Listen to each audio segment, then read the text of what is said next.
Hello everyone and welcome to another video. This time we're going to be having a look at the West End Pier, which used to be present at Morecambe in Lancashire. So, Manghall and Littlewood, who were respected engineers from Manchester, proposed the pier should reach 900 feet from the promenade to the pavilion and a total of 1,800 feet to the end of the pier head, to create an overall length of around half a mile. The width will be between 25 and 38 feet, with the pier widening to 200 feet and to accommodate a bandstand and landing stage for steamboats.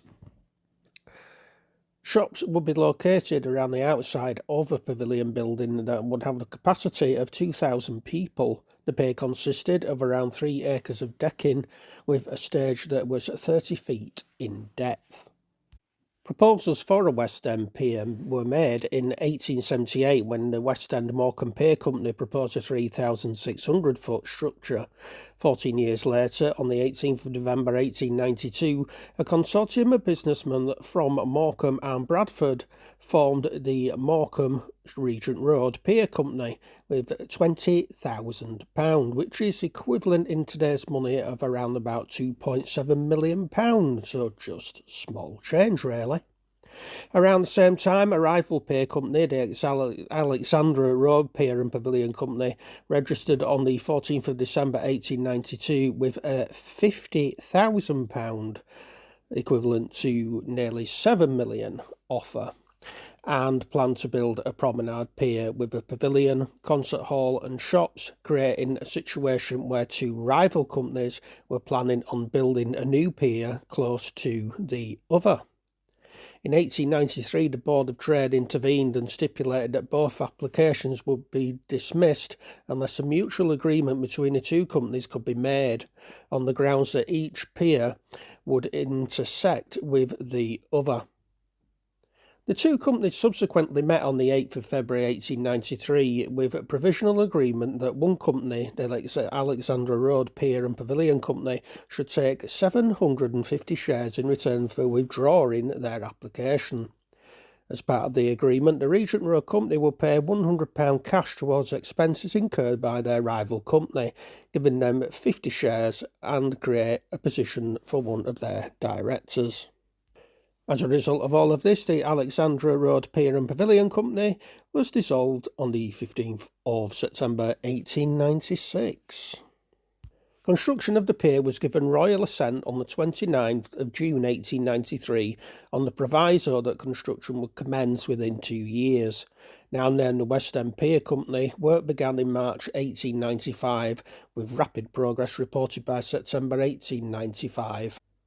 For its construction, the pier required 1,000 tonnes of iron, 26 tonnes of bolts, and 3 tonnes of nails, a rather large Meccano set.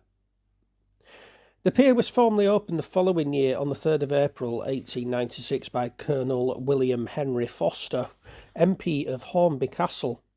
The pavilion had not been completed by the time of the official opening, with work completed around Easter 1897, and following a successful summer, preparations to complete the remainder of the pier were made. The first 2,000 piles of the landing stage were driven in on the 18th of November 1897, and the last 198 piles driven on the 23rd of April 1898.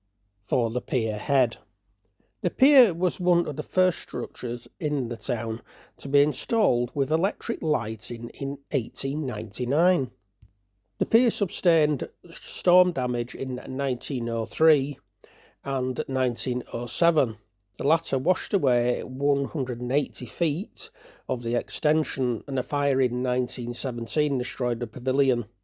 By October 1927, following another storm, the length of the pier had been reduced to around 900 feet, half of its originally constructed length. And as if that wasn't enough, a storm in November 1977 destroyed a third of the pier, isolating the open-air dancing area. with repair costs estimated at £500,000, equivalent to just around about 4 million today. It was considered too prohibitive and demolition occurred in 1978 and no pier was built to replace it. And that concludes the video on the West End Pier at Morecambe. The next video that I will be producing will be the Central Pier video, which was the other pier that was at Morecambe until it burnt down in the early 1990s.